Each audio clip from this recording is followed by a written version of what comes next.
Good morning, students. I am Dr. Mamta Sharma, your biology mentor. So, welcome to the Word Student Scope. So, let us discuss the part 3 of class 11th biology, the taxonomic hierarchy. हमने पहले वाले lectures में हमने binomial nomenclature पढ़ा था, तो उसमें हमें वी नो दैट कि एक जो नेमिंग, हमने नेमिंग पढ़ी थी कि किस तरह से नेमिंग की जाती है किसी भी पर्टिकुलर ऑर्गेनिज्म की, चाहे वो प्लांट स्पीशीज़ हो चाहे वो एनिमल स्पीशीज़ हो। उसके बाद हमने क्लासिफिकेशन पढ़ी थी। क्लासिफिकेशन के बाद हमने टैक्सोनॉमी की डेफिनेशन पढ़ी थी, और after the definition of taxonomy we studied the definition of systematics, और हमने कुछ सिस्टमैटिक अरेंजमेंट्स की बात की थी।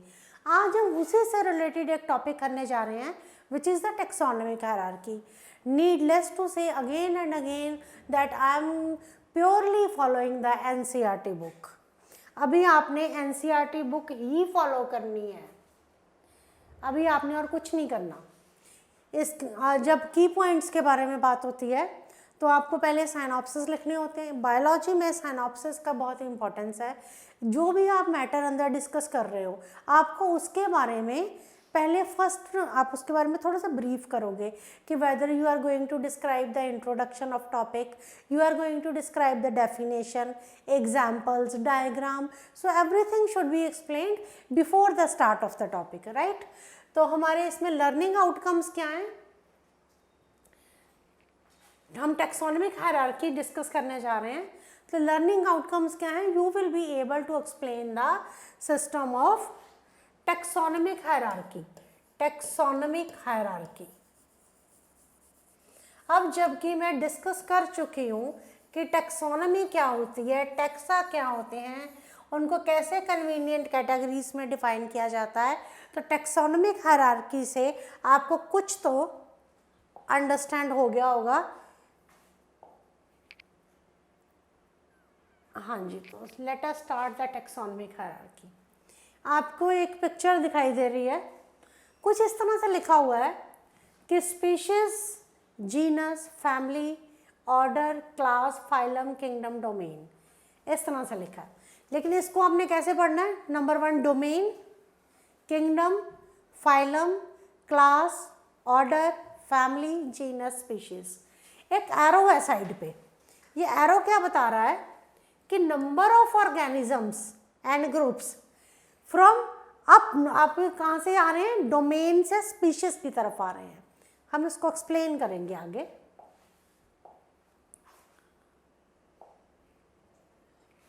टैक्सोनॉमी, चलिए टैक्सोनॉमी का क्या मतलब होता है। The word taxonomy is derived from A Greek word.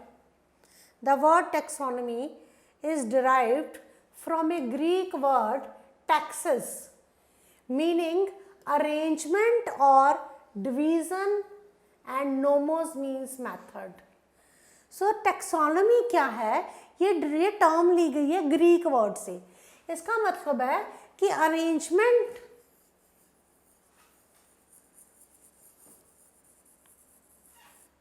Method of arrangement. आपको मैंने पिछले लेक्चर में अपने बताया था कि हमने किस तरह से क्लासिफिकेशन करनी है ऑर्गेनिजम्स की। अब जब क्लासिफिकेशन की बात हुई थी तो मैंने आपको बताया था how you will categorize them into convenient categories. आप उसको कन्वीनियंट कैटेगरीज में कैसे करोगे, तो हमने एक टर्म पढ़ी थी टैक्सा, मैंने टैक्सा के बारे में बताया था। तो अब टैक्सोनॉमी की जब बात होगी तो this is the method of arrangement. आपको अरेंजमेंट करना है। मैंने आपको एक पर्टिकुलर प्लांट स्पीशीज दी, मैंने आपको कहना है इसकी क्लासिफिकेशन करो।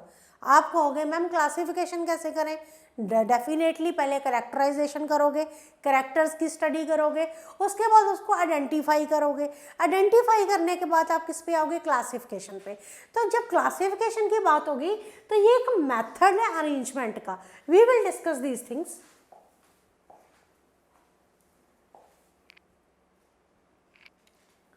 देखिए फिर से ये पिक्चर आई है टैक्सोनॉमिक हायरार्की। अब मैंने एक बार पहले डिस्कस किया था कि hierarchy of organization, hierarchy, cellular hierarchy की मैंने बात की थी कि सेल से टिश्यू, टिश्यू से ऑर्गन, ऑर्गन से ऑर्गन सिस्टम, ऑर्गन सिस्टम से ऑर्गेनिज्म। लेकिन यहाँ हम बात करेंगे टैक्सोनॉमिक हायरार्की, टैक्सास की हायरार्की है ये। सबसे पहला जो है वो होता है डोमेन, किंगडम, फाइलम, फिर क्लास, फिर order, then family, then species.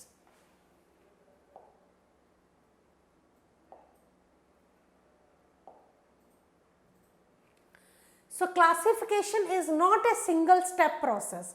Classification एक सिंगल स्टेप प्रोसेस नहीं है। मैंने एक पिक्चर दिखाई थी आपको, इस तरह से कुछ था। तो ये देखने में तो बहुत इजी लग रहा है कि क्लासिफिकेशन कर दी, एक ऑर्गेनिज्म है और उसको कैरेक्टर देखो, उसकी सिमिलैरिटी देखो, डिसिमिलैरिटीज देखो और उसको डिवाइड कर दो। ऐसा कुछ नहीं होता। It is not a single step process कि आपने सोचा और क्लासिफिकेशन हो गई, नहीं। But it involves hierarchy of steps in which each step represent A rank और कैटेगरी। हमारी बात पहले भी हो चुकी है कि टैक्सा कैटेगरी है, टैक्सा जो है वो कैटेगरी है। तो फर्स्ट स्टेप जो है वो क्या है, each step represents A rank और कैटेगरी। तो आप फर्स्ट स्टेप को क्या कहोगे, रैंक और कैटेगरी। सेकंड स्टेप जो है वो सेकंड रैंक और कैटेगरी। तो इस तरह से तो category is a part of overall taxonomic arrangement and it is called taxonomic category. Category क्या है, it is a part of overall taxonomic arrangement. जो ओवरऑल टैक्सोनॉमिक अरेंजमेंट है, ये जो ओवरऑल टैक्सोनॉमिक अरेंजमेंट है उसके एक पार्ट है। ये हम बात कर रहे थे इस पिक्चर की। इस पिक्चर में ये सारी क्या है, दीज आर और the, just a minute please,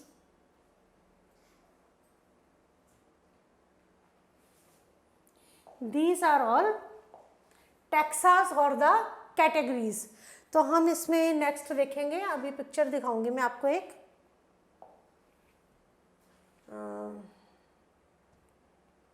this was the picture.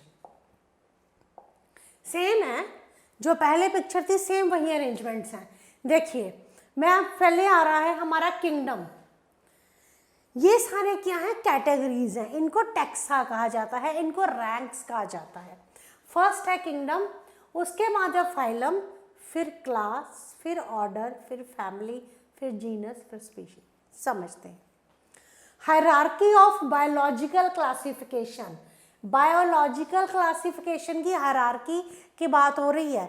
Biological आपके लिविंग वर्ड, प्लांट्स, एनिमल्स को क्लासिफाई करना है। क्लासिफिकेशन करनी मतलब आइडेंटिफिकेशन करनी है, कैरेक्टराइजेशन, आइडेंटिफिकेशन, ये सब अब आपने करनी है। अब आप पूछोगे कि बायो का स्टूडेंट टैक्सोनॉमिक क्लासिफिकेशन करता है, टैक्सोनॉमिक हायरार्की करता है। टैक्सोनॉमिक हायरार्की किस टर्म्स में होती है, in the terms of taxa और in the terms of rank और in the terms of category. ठीक है जी। तो अब ये जो आपके टैक्सा है, ये कौन सा है, किंगडम, फिर फाइलम। अब दो आगे पढ़ेंगे कि किंगडम जब लाइफ ओरिजिनेट हुई थी तो हमारे साइंटिस्ट के पॉइंट ऑफ व्यू से प्लांट और एनिमल किंगडम ही थी। There were only two kingdoms on this earth. First was the plant kingdom and second was the animal kingdom. और क्लियर होगा आगे। Can you name other such group of organisms? Can you name other such group of organisms? कौन से?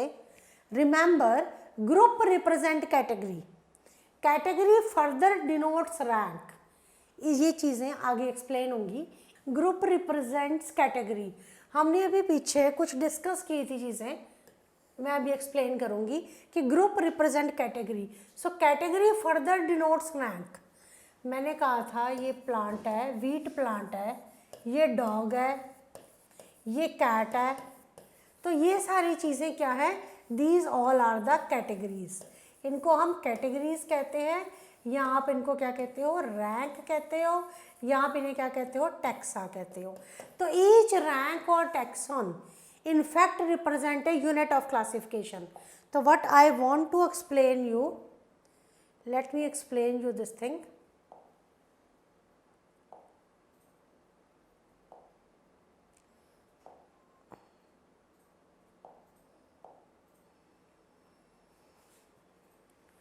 This was on the 9th slide, let me explain you.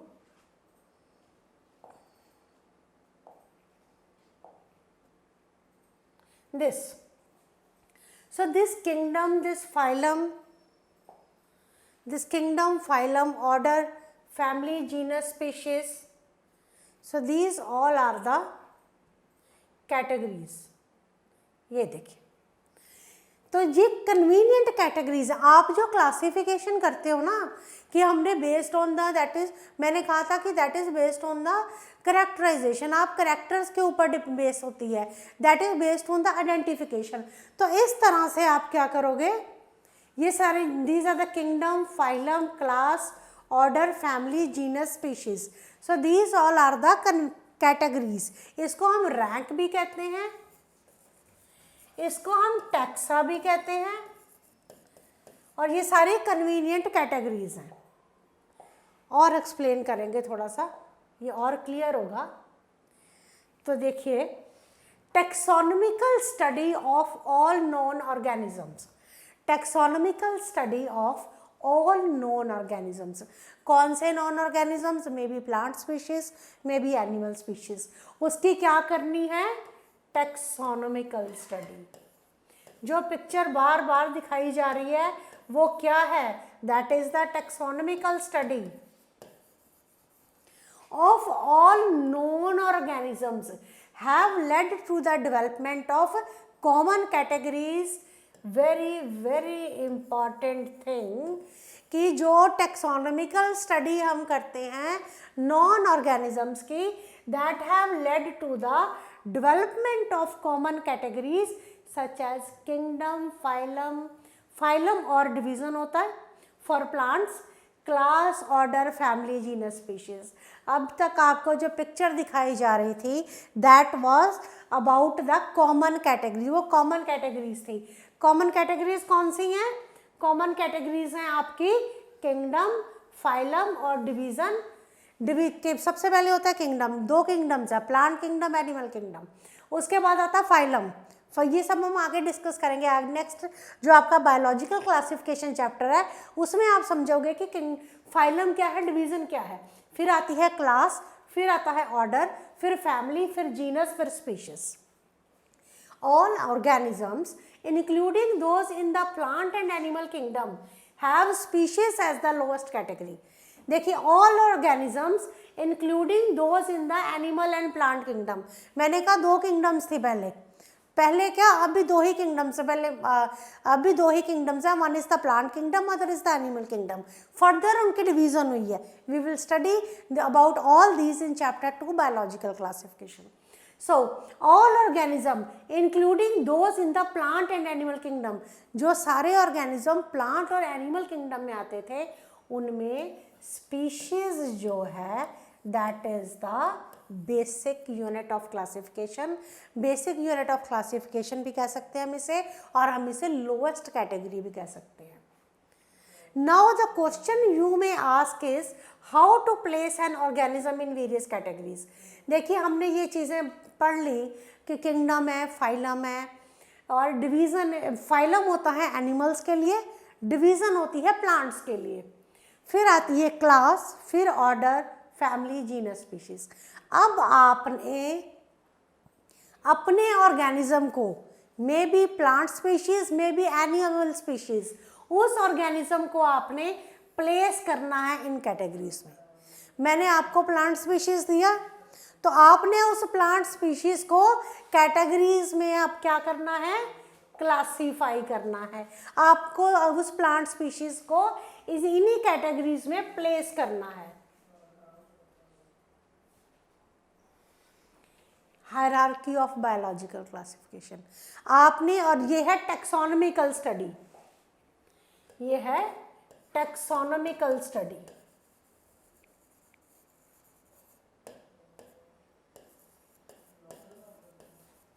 अब आपने taxonomical study की अपने organism की, अब आपको हम प्लांट ऑर्गेनिज्म आइडेंटिफाई करो, इंसेक्ट आइडेंटिफाई करो, एनिमल आइडेंटिफाई करो, आपने उसको इसी में प्लेस करना है।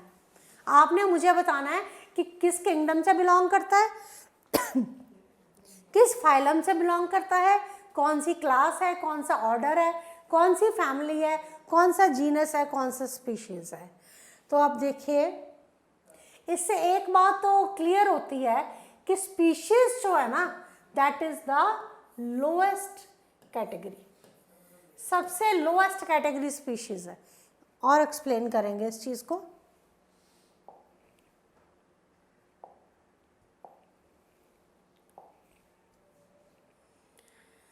हाँ जी, the basic requirement is the knowledge of characters of an individual और ग्रुप ऑफ ऑर्गेनिज्म। अब बेसिक मैंने आपको कहा कि आप अपने ऑर्गेनिज्म को इन कैटेगरीज में प्लेस कर दो।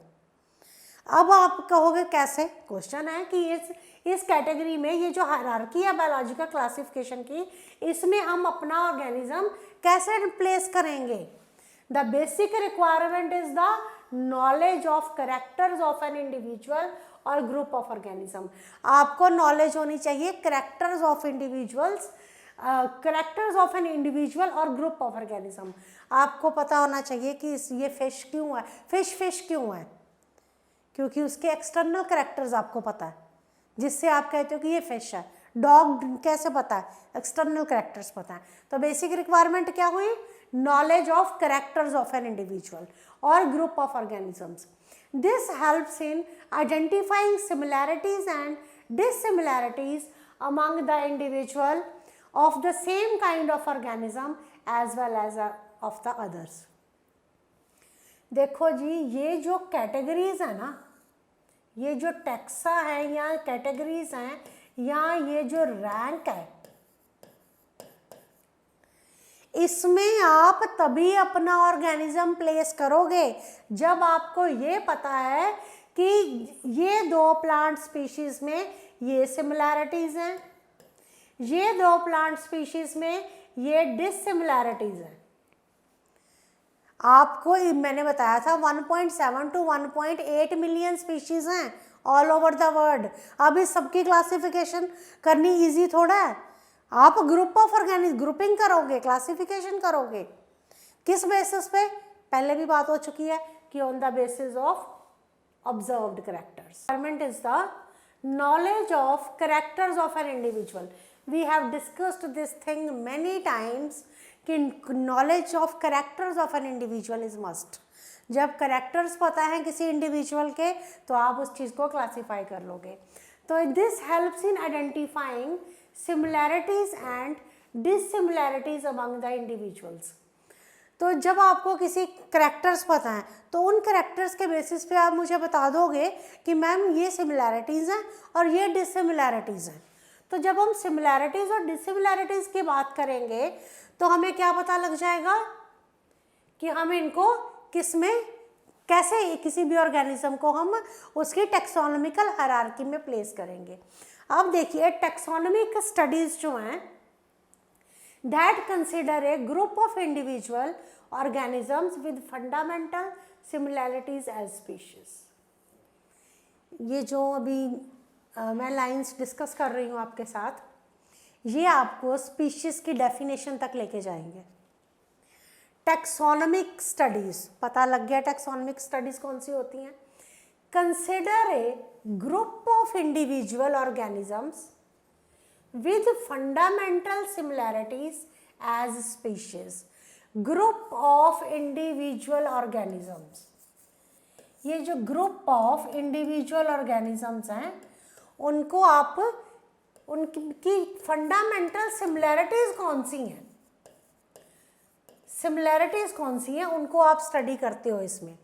one should be able to distinguish one species from the other closely related species on the basis of distinct morphological characters.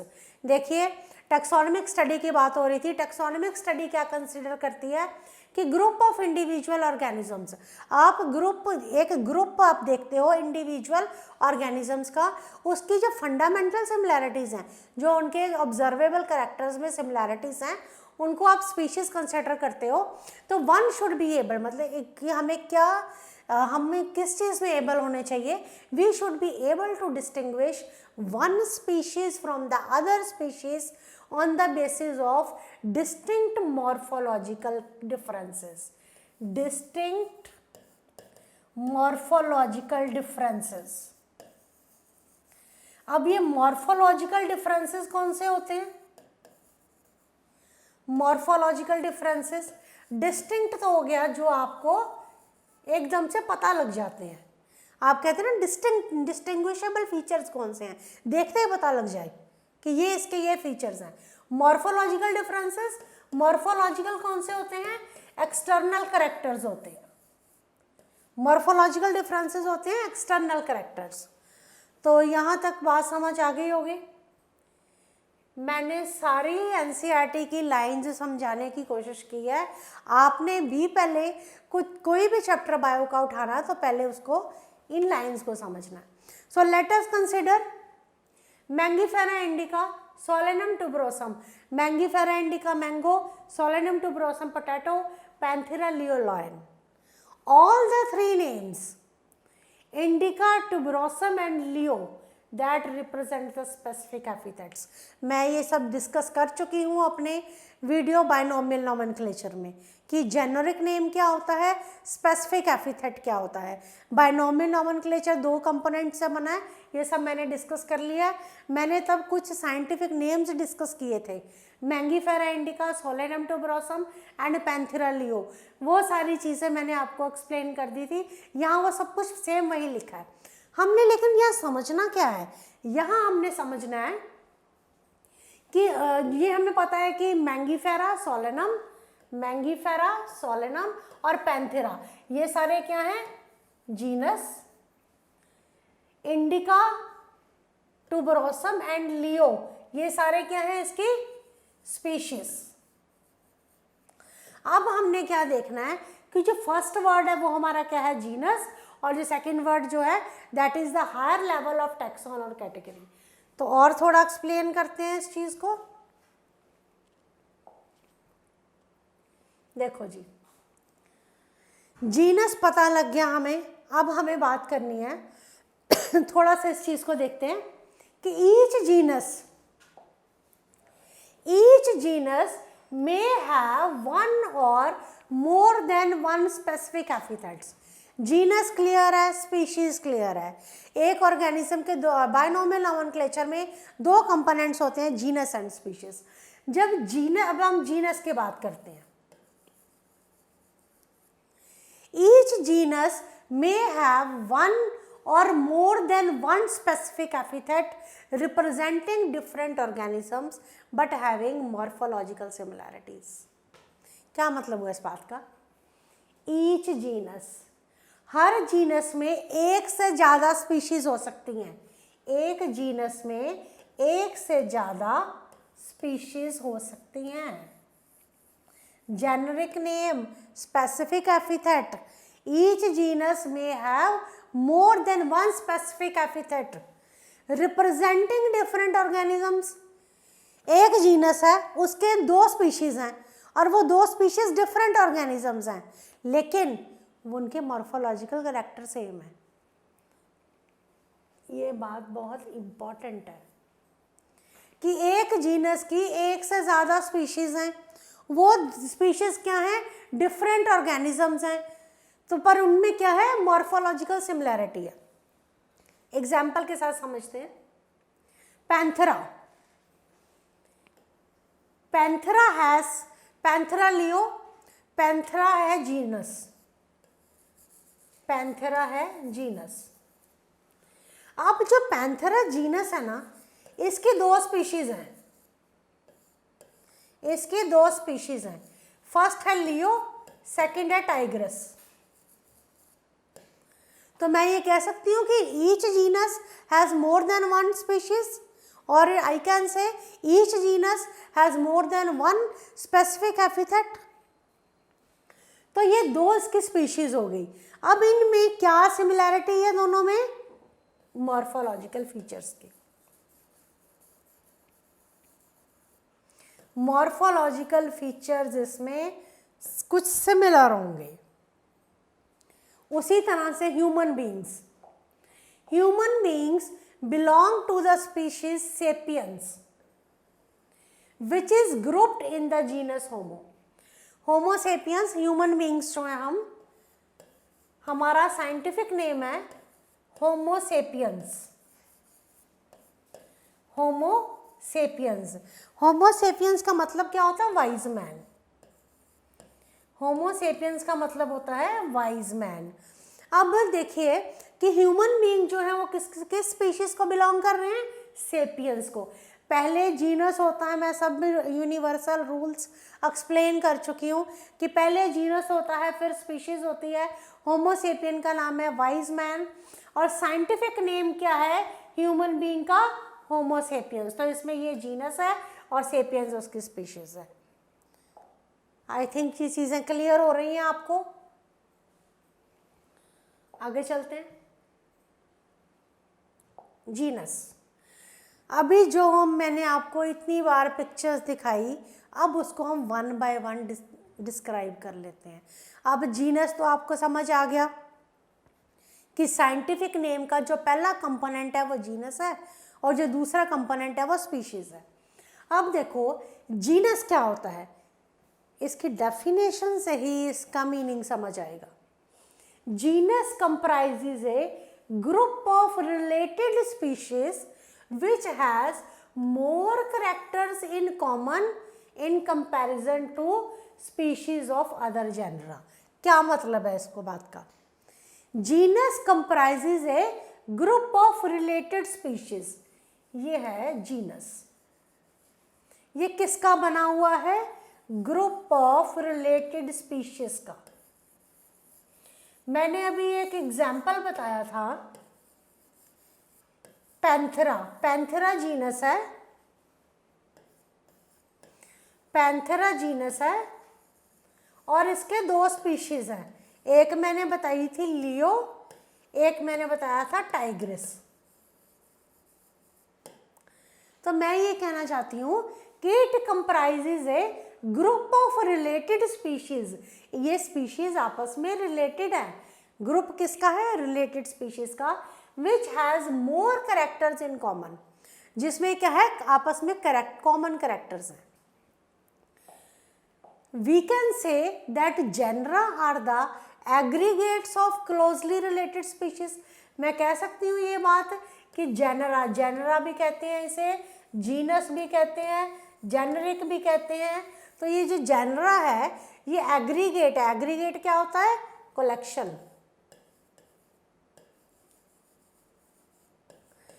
Genre क्या है? Is the aggregate of. Aggregate क्या है यहाँ पे? Collection. Collection of closely related species. Closely related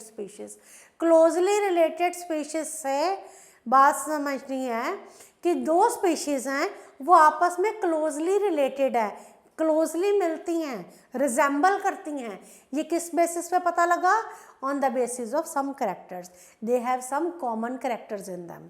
उनमें कुछ common characteristics है। तो ये डेफिनेशन जेनरा की होगी कि they are the aggregates of closely related species. For example, potato and brinjal are two different species. Potato and brinjal are two different species, but both belong to genus Solanum. Solanum से belong करती हैं। Genus है Solanum, और इसकी दो species हैं potato and brinjal. Potato and brinjal. तो genus की डेफिनेशन अब क्लियर हो गई है कि एग्रीगेट है क्लोजली रिलेटेड स्पीशीज का which have some common characteristics in them. देखिए यही चीज़ यहाँ दोबारा एक्सप्लेन की गई है कि लॉयन है पैंथरा लियो, ल्यूपर्ड है पैंथरा पार्डिस, टाइगर है पैंथरा टाइग्रिस। अब यहाँ पे क्या चीज़ एक्सप्लेन कर रखी है कि पैंथरा लियो, मैंने पहले भी एग्जाम्पल बताया कि पैंथरा लियो, पैंथरा जीनस है और इसकी 2 स्पीशीज हैं लियो एंड टाइग्रिस। तो मैं इस चीज़ को ऐसे बोल सकती हूँ कि leo and tigris are both species of genus Panthera. अब जो जीनस है, this genus differs from another genus Felis which include cats। क्या कहना चाहता है ये कहता है कि जीनस जो है वो डिफरेंट स्पीशीज से मिलके बना है and these species have some common characters in them, पर ये जो जीनस है ना पैंथरा, जिसके 2 स्पीशीज हैं लियो और टाइग्रस, ये जीनस दूसरे जीनस से डिफरेंट है और ये जीनस है फेलिस, जिसमें क्या आती हैं, कैट्स आती हैं। तो मेरे ख्याल से तो अब ये बात क्लियर हो गई होगी कि बार बार जीनस की बात की जा रही है। अब बात करते हैं फैमिली की। हमने स्टार्टिंग की है बेस से, पहले हमने स्पीशीज को डिफाइन किया है, उसके बाद हमने जीनस की डेफिनेशन पढ़ी है, अब हम पढ़ने जा रहे हैं फैमिली। नेक्स्ट कैटेगरी, देखिए इसको कैटेगरीज कहा गया, बार बार मैं बता रही हूँ कि आपने पढ़ोगे वहाँ पे टैक्सा और कैटेगरीज, टैक्सा और कैटेगरीज। ये टैक्सा और कैटेगरीज क्या है? नेक्स्ट कैटेगरी है फैमिली। अब फैमिली क्या है? Group of related genre. जो 2 जेनरा क्या था? Group of related species. Family क्या है? Group of related genre with less number of similarities as compared to genus and species। क्या मतलब है इस बात का? नेक्स्ट कैटेगरी है फैमिली। हाँ जी, नेक्स्ट कैटेगरी है फैमिली। अब फैमिली में क्या है? क्लोजली रिलेटेड ग्रुप है, क्लोजली रिलेटेड जेनरा का। फैमिली में आपके रिलेटेड जेनरा आएंगे, related genera with less number of similarities as compared to genus and species। with less number of similarities क्या होते हैं? less number of similarities हैं। जब जीनस हम डिस्कस कर रहे थे तो हमने कहा था group of closely related species, तो उन स्पीशीज में सिमिलैरिटीज बहुत ज़्यादा है, 2 स्पीशीज में बहुत ज़्यादा सिमिलैरिटीज़ हैं, तो वो किसके अंडर आती है? जीनस के अंदर। उसके बाद आती है फैमिली। फैमिली क्या है? Group of related genre. Genus का जो ग्रुप है उसे क्या कहते हैं? फैमिली कहते हैं। लेकिन डिफरेंस क्या है? डिफरेंस ये है कि फैमिली में जो ग्रुप ऑफ रिलेटेड जेनरा हैं वो क्या है? लेस नंबर ऑफ सिमिलैरिटीज है उनमें। Family are characterized on the basis of both vegetative and reproductive features of plant species। Very important line from the examination point of view। Families को आप कैसे characterized करते हो? अब देखिए आपको ये तो पता है कि फैमिली में क्या आने हैं? जीनस आने हैं। अब जीनस भी आपस में डिफरेंट है, क्योंकि मैंने कहा कि फैमिली जो है that is the group of related genre. अब ये जो ग्रुप ऑफ रिलेटेड जेनरा हैं इनमें आपस में बहुत कम सिमिलैरिटीज हैं, तो फिर क्वेश्चन आता है कि हम करेक्टर्स कैसे करेंगे, करेक्टराइज कैसे करेंगे? तो आप कैसे करेक्टराइज करोगे? On the basis of vegetative and reproductive features of plant species. जो कोई भी प्लांट स्पीशीज, वेजिटेटिव कौन से होते हैं? Root, stem, leaf, these are the vegetative characters. Reproductive characters कौन से होते हैं? Female and male sex organs present in the plant. तो आप फैमिलीज को कैसे कैरेक्टराइज करोगे? देखो जी, 2 तरह के फ्लावर्स हैं, आपको एक जैसी शेप के दिख रहे हैं, आप उनको सेम फैमिली में रख सकते हो? कम सिमिलैरिटीज हैं तो उनके जीनस अलग होंगे, तो you can keep them in the same family, पर आपको किस चीज़ को कंसिडर करना है, वेजिटेटिव एंड रिप्रोडक्टिव फीचर्स को। Among plants, for example 3 different genera Solanum, Petunia and Datura are placed in the family Solanaceae. देखिए उसने समझाने की कोशिश की हमें। मैंने कहा कि प्लांट्स में जो फैमिली की बात आएगी तो फैमिली में वेजिटेटिव और रिप्रोडक्टिव फीचर्स को आप स्टडी करोगे। तो प्लांट्स में जैसे 3 डिफरेंट जेनरा हैं, मैं दोबारा कन्फ्यूज़न दूर कर रही हूँ। Genera is a group of 2 related species, family is a group of related genera या जीनस। अब मैं एग्जाम्पल बता रही हूँ कि 3 जीनस हैं, 3 different genus, Solanum, Petunia and Datura. They are placed in the same family Solanaceae. आपने Solanum, Petunia और दतूरा को सेम फैमिली में रखा, उस फैमिली का क्या नाम है, सोलेनेसी। अब आपने ये नाम नया सुना होगा। देखो जी, सोलेनेसी फैमिली में वो जीनस के प्लांट्स आएंगे जिनके जो जेनरा हैं उनमें लेस सिमिलैरिटीज हैं। तो इसी चीज़ को और समझते हैं। जीनस है पैंथरा, पहले पीछे मैंने डिस्कस किया अभी कि पैंथरा में 2 स्पीशीज है, लियो एंड टाइग्रिस। तो इसके साथ ही पैंथरा में इसके साथ ही लियोपर्ड को रखा गया है, या फेलिस कैट्स जो हैं उनको रखा गया है फैमिली फैलिडी में। तो समझने वाली बस इतनी सी बात है कि फैमिली में 2 डिफरेंट जीनस रखने हैं विद लेस सिमिलर करैक्टर्स। तो हमने स्पीशीज पढ़ा, हमने जीनस पढ़ा, हमने फैमिली पढ़ ली। आगे चलें। वो कहता है कि if you observe a dog, if you observe the features of cat and a dog, you will find some similarities and some differences as well. जब आप कैट और डॉग में को देखते हो तो यू फाइंड सम से आपको बड़ा कुछ सिमिलर नज़र आता है, and there are differences among them also. So they are separated into 2 different families. इसीलिए उनको क्या किया गया है, 2 डिफरेंट फैमिलीज में रखा गया है, फैलिडी एंड कैनिडी। सारा जो खेल है ना वो करेक्टरिस्टिक फीचर्स का है, उसके बेस पे आपने इनको करेक्टराइज करते जाना है। फैमिली होगी, आगे चलें। ये देखिए, अब मैंने बार बार एक पिक्चर दिखाने की कोशिश की है। सबसे पहले आपने स्पीशीज़ की, स्पीशीज़ के बाद आपने जीनस की डेफिनेशन समझी, फिर आपने फैमिली की समझी। इसी तरह हम ऑर्डर, क्लास, फाइलम और किंगडम को डिस्कस करेंगे।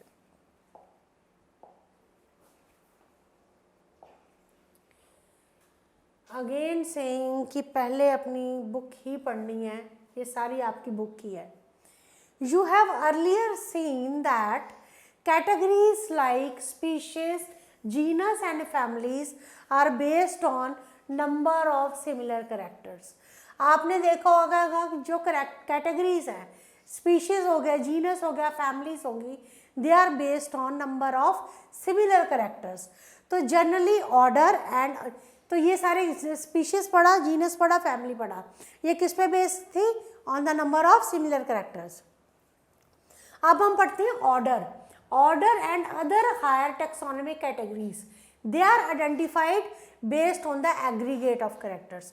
देखिए पहले हमने पढ़ा था कि बेस्ड ऑन सिमिलर कैरेक्टर, है ना, सिमिलर कैरेक्टर के बेस पे हमने ये स्पीशीज, जीनस और फैमिली पढ़ा। अब हम ऑर्डर की बात कर रहे हैं। ऑर्डर की बात करें या इससे आगे की बात करें, क्लास की बात करें, अदर मतलब अदर हायर टेक्सोनॉमिक कैटेगरीज। अब क्लियर होना चाहिए आपको कि हायर टेक्सोनॉमिक कैटेगरीज का क्या मतलब है। Order and other higher taxonomic categories, they are identified based on the aggregate of characters. देखिए अब ये तो पॉसिबल नहीं है ना कि हर बार आप करेक्टर, इसमें ये स्टेम ऐसी है, इसमें फ्लावर ऐसा है, इस तरह से हम देखें। नो, हम कलेक्टिव देखते हैं। ये सारे प्लांट्स इस तरह के अपीयरेंस हैं तो इस फैमिली में रख दो, इस तरह की अपीयरेंस है, ऐसे रिप्रोडक्टिव स्ट्रक्चर है दोनों में, इस आप उसको ऑर्डर में रख दो। तो ऑर्डर में आप क्या देखते हो? Aggregate of characters. पहले आप सिंपल करेक्टर्स देख रहे थे, लेकिन ऑर्डर में आपने क्या देखना है? Aggregate of characters. ठीक है जी। Order being a higher category, order जो है वो हायर टेक्सोनॉमिक कैटेगरी है। That is the assemblage of families which exhibit a few similar characters. Species, genus, family, order,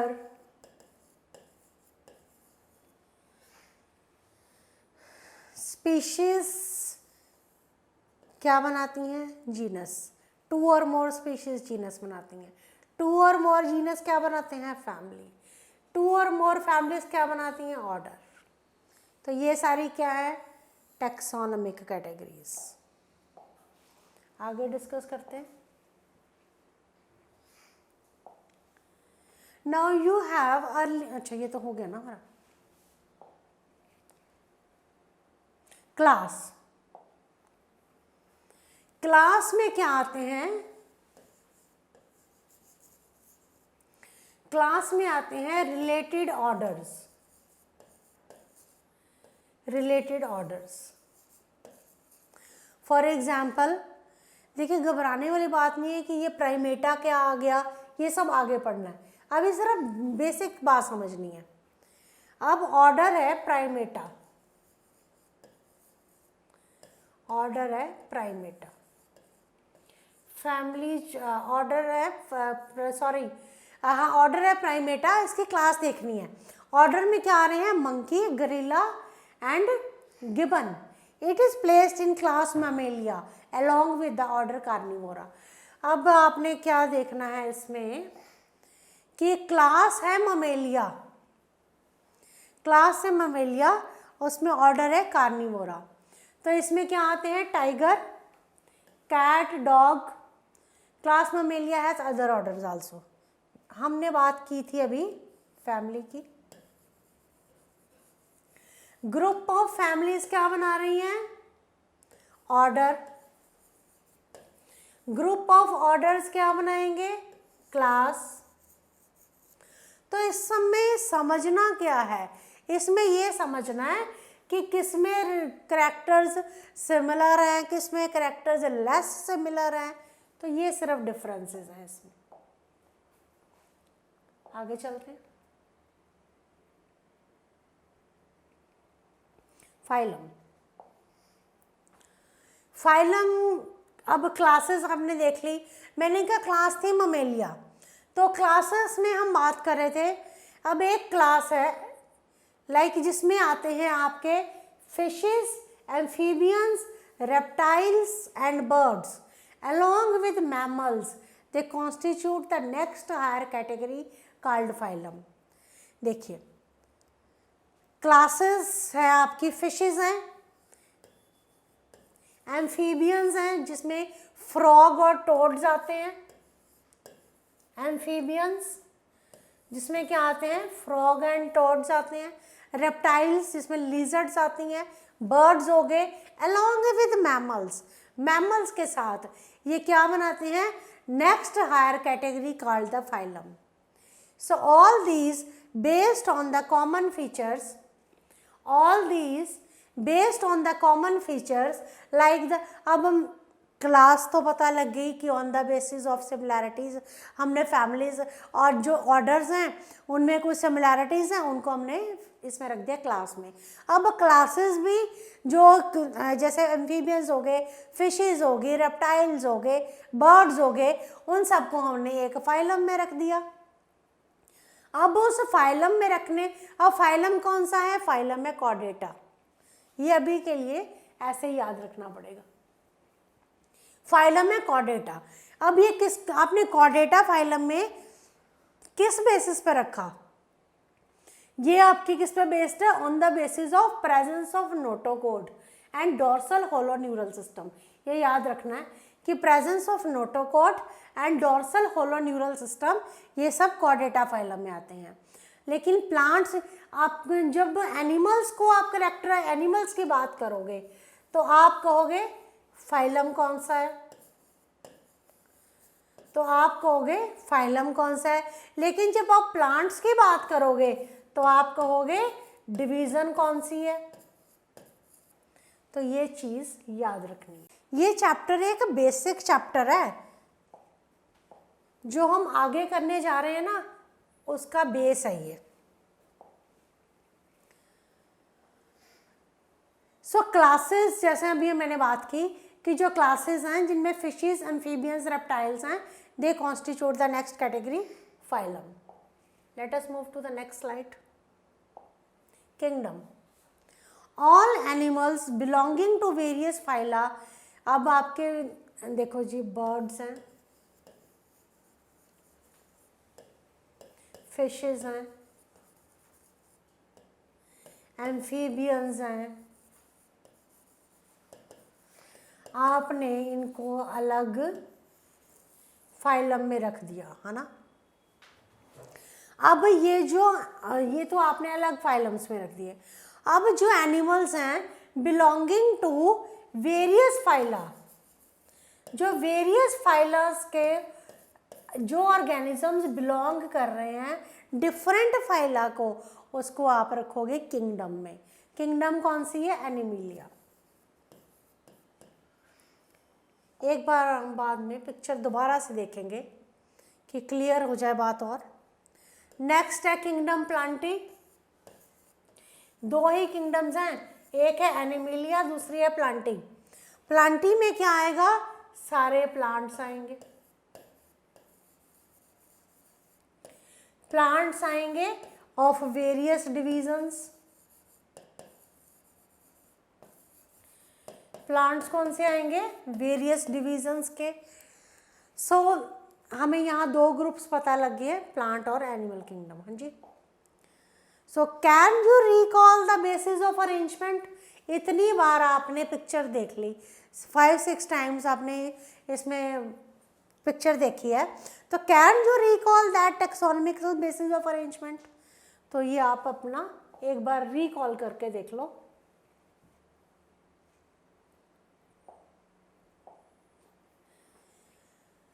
अब क्या चीज समझनी है? Say for example as we go higher from, देखो जी इस तरह से कुछ हमने पढ़ा है आज। हम स्पीशीज से ऊपर आए जीनस में, family, class, order, kingdom, division, kingdom, Plantae और एनिमिलिया, इस तरह से हम आए हैं आज ऊपर। तो ये हमने क्या पढ़ी है? Taxonomic hierarchy. इसे कहते हैं टैक्सोनॉमिक हायरार्की। सो हम इसमें क्या समझना है कि as we go from species to kingdom, आप जैसे जैसे स्पीशीज से किंगडम की तरफ जाएंगे, वहां एरो बना हुआ था ना, as we go from species to kingdom number of common characters goes on decreasing. देखिए इसको एक और बात से समझा जा सकता है कि जैसे जैसे हम हायर स्पीशीज से नीचे बहुत ज़्यादा रश होता है, बहुत सारा क्राउड होता है नीचे, लेकिन जैसे जैसे हम हायर कैटेगरीज पे जाते हैं वहाँ पे नंबर ऑफ सिमिलर कैरेक्टर्स कम हो जाते हैं। एक हम कंपनी की बात करते हैं, जो लोअर लेवल है, लोएस्ट लेवल है, वहाँ पे सिमिलर कैरेक्टर्स वाले लोग आपको मिलेंगे। लेकिन जैसे जैसे आप हायर पोजीशंस पे जाते जाएंगे तो आपको नंबर ऑफ सिमिलर कैरेक्टर्स कम मिलेंगे। उसी तरह से इसमें होता है। तो लोअर द टैक्सा, जितना कम टैक्सा होगा उतने ज़्यादा कैरेक्टर्स होंगे। हायर द कैटेगरी, जितनी हायर कैटेगरी होगी, greater is the difficulty of determining the relationship to other taxa. क्यों कहा गया है ये बात कि जितनी हायर कैटेगरी होगी, जितनी हायर कैटेगरी होगी उतना ज़्यादा डिफ़िकल्टी होगी। क्यों डिफ़िकल्टी होगी?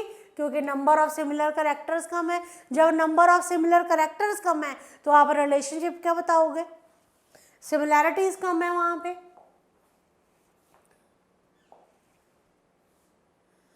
So this was all about the taxonomic hierarchy. I hope कि आपको ये समझ आ गया होगा। सो आप इसको स्टडी करो। तो नेक्स्ट वीडियो में हम नेक्स्ट पार्ट डिस्कस करेंगे। Thank you.